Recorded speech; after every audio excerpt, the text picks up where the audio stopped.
আসসালামু আলাইকুম সবাইকে। প্রিন্সেস অফ কুকিং থেকে শুভেচ্ছা জানাচ্ছি। আমার আজকের রেসিপি রসগোল্লা। আর এই রসগোল্লাটা কার কার পছন্দ অবশ্যই জানাবেন। যখন হুটহাট করে মিষ্টি খেতে ইচ্ছে করে তখন আমি এভাবে বাসাতেই তৈরি করে নিই।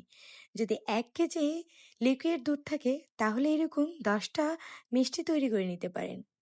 আচ্ছা, প্রথমে এখানে আমি ছানা কাটার জন্য 3 টেবিল চামচ ভিনেগার আর 3 টেবিল চামচ নর্মাল পানি মিশিয়ে এক সাইডে রেখে দেব।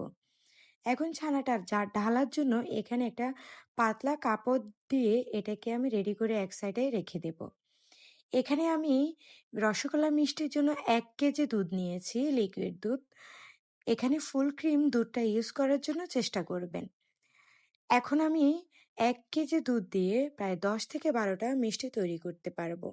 বড় হলে 10টা, আর একটু মাঝারি সাইজ হলে 10 থেকে 15টা মিষ্টি তৈরি করা যাবে। এখন আমি ছানাটাকে কেটে নিলাম। অটোমেটিকলি ছানাটা কেটে গেল। এরপরে এটাকে ঢেলে ঠান্ডা পানি দিয়ে ভালো করে ধুয়ে নেব, যাতে টক ভাবটা চলে যায়। এরপরে বাকি যে অংশ পানিটুকু ছিল এটাকে আমি ভালো করে মুড়িয়ে পানিটাকে ফেলে দেব। এরপরে এটাকে চাইলে আধা ঘন্টা বা 2 ঘন্টার জন্য রেস্টে রেখে দিতে পারেন। আমি ইনস্ট্যান্ট তৈরি করছি তাই আধা ঘন্টা পরে এটাকে আমি উঠিয়ে নিলাম। এখানে শিরাটা তৈরি করে নেব। 2 কাপ চিনির জন্য আমি 2.5 কাপ পানি ইউজ করেছি। আর স্মেলের জন্য 2টা এলাচ দিয়ে বলকটা তুলে এক সাইডে রেখে দিয়েছিলাম। এখন যে ছানাটা আমি রেডি করে রেখেছিলাম ওটা হাতের তালু দিয়ে ভালো করে মথে নেব। মথে নেওয়া হয়ে গেলে এখানে 2 টেবিল চামচ ময়দা, 2 টেবিল চামচ সুজি, 1 টেবিল চামচ চিনি, 1 টেবিল চামচ গুঁড়ো দুধ আর 1 টেবিল চামচ রান্নার তেল দিয়ে ভালো করে হাত দিয়ে মিক্স করে এখন ছানার সাথে মিশিয়ে নেব। এরপরে মথে নেওয়া হয়ে গেলে এগুলাকে আমি মিষ্টির শেপ দিয়ে কেটে নিচ্ছি। একে একে করে সবগুলো মিষ্টি আমি এভাবে তৈরি করে নিচ্ছি। দেখতে পাচ্ছেন কোনো ফাটা দাগ মিষ্টির গায়ে নেই। এরপরে শিরাটা ফুটে আসলে একটা বলক উঠলে আমি এখানে একটা মিষ্টি দিয়ে দেখে নিলাম এটা পারফেক্ট আছে কিনা। এরপরে সবগুলো মিষ্টি আমি এখানে দিয়ে 5 মিনিট আমি ঢাকনা ছাড়া রান্না করে নিয়েছি। এরপরে ঢাকনা দিয়ে এটাকে আমি আরও 5 মিনিট জাল করে নিয়েছি।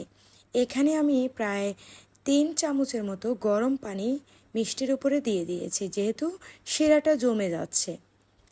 এখন আমি ঢাকনাটা উঠিয়ে আরও 5 মিনিট এটাকে জাল করে নেব।